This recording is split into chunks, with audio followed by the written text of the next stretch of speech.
Instagramda bolalarni burnini tozalovchi aspiratorlar haqida mana bu videoga ko'zim tushib qoldi va kommentlariga kirsam, video muallifini juda ko'p heyt kommentlar bilan muhokama qilishayotganini ko'rdim. Ya'ni nima emish, bu mumkin emas, atit chaqiradi, uy sharoitida umuman yuvish kerak emas degan.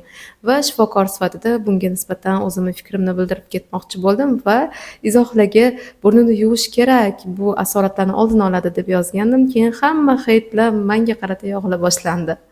Keling aslida buni ilmiy asosini ko'rib chiqamiz. Hozir sizlarga beradigan ma'lumotlarim bu mening o'zimning shaxsiy fikrim emas, aksincha jahon bo'yicha obro'li jurnallarda chop etilgan ilmiy maqolalar. Mana bu maqolada bolalarning burnini yuvish o'tkir sinusitlarda juda ham samarali qo'shimcha davo ekanligi va allergik holatlarda ham yaxshi samara berishi yozib o'tilgan. Mana bu maqolada esa bolalardagi yuqori nafas yo'llari o'tkir infeksion kasalliklarda burunni yuvish xavfsiz va dostupniy, undan tashqari antibiotiklarga bo'lgan ehtiyojni kamaytiruvchi usul sifatida qayd etilgan. Mana bu tajribada esa o'tkir kasallik davrida burun yuvilishi simptomlarning tezroq kamayishiga va rinitning qaytalanishini oldini olishiga yordam berishi yozilgan.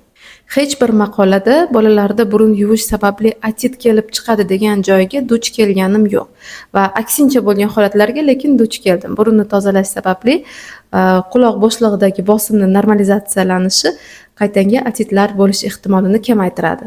Shunday ekan, bolani burnini yuvish agar uning yoshiga mos holda to'g'ri texnikada bajarilsa bezarar va aksincha foydali ekanligini ilmiy jihatdan ko'rib chiqdik.